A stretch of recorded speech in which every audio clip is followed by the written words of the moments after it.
will actually be the gainer. My Lords, I rise to offer Green support for the general direction of all of these amendments. I'm going to attempt to not repeat anything of the tale of woe that we've had, but just make a couple of additional points to that.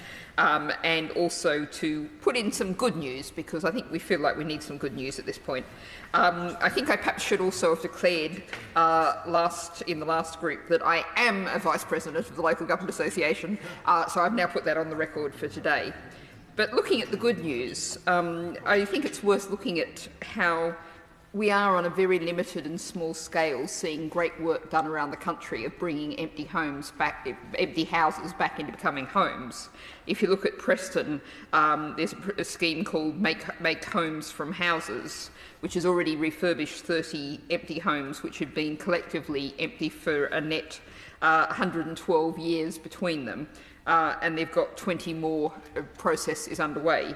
And in Hastings, a community group called Hastings Commons is been dealing with so-called tricky buildings, converting them into homes and eventually establishing them as community land trusts. So there are some really good things happening, but very much at small scale.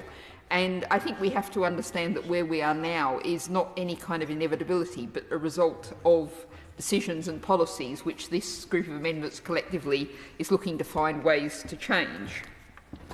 And I think it certainly belongs in the Levelling Up Bill. If you look at the figures that I've been able to find, the most recent figures on long-term empty homes, the top 5 cities, Birmingham, Liverpool, Durham, Bradford and Sheffield, areas where I think there's often properties that may not have a very high value, and so people just leave them to sit there because it doesn't feel like worth doing anything with it.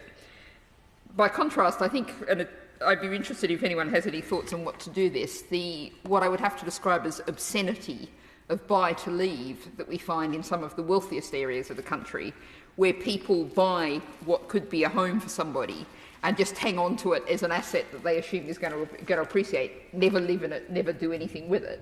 And I really wonder if there isn't something we could do about that, because it is not a very large group, but it's certainly a very big issue in areas of the country with the most intense housing pressure. On the issue of short-term lets,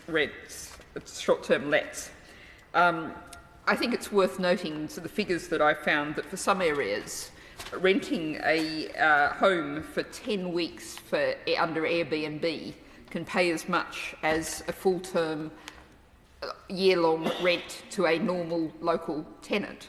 And so we have what really is here an absolute market failure, and what we need to do is to intervene here to ensure we get the kind of outcomes we need, which surely should be homes being regarded as secure, affordable places for people to live, not primarily as financial assets.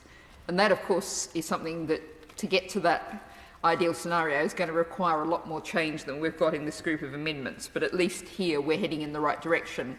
And I very much agree with the noble Lord Young of Cookham that there's some steps being made, but they're not nearly fast enough. Well, my Lords, I'd just like to say very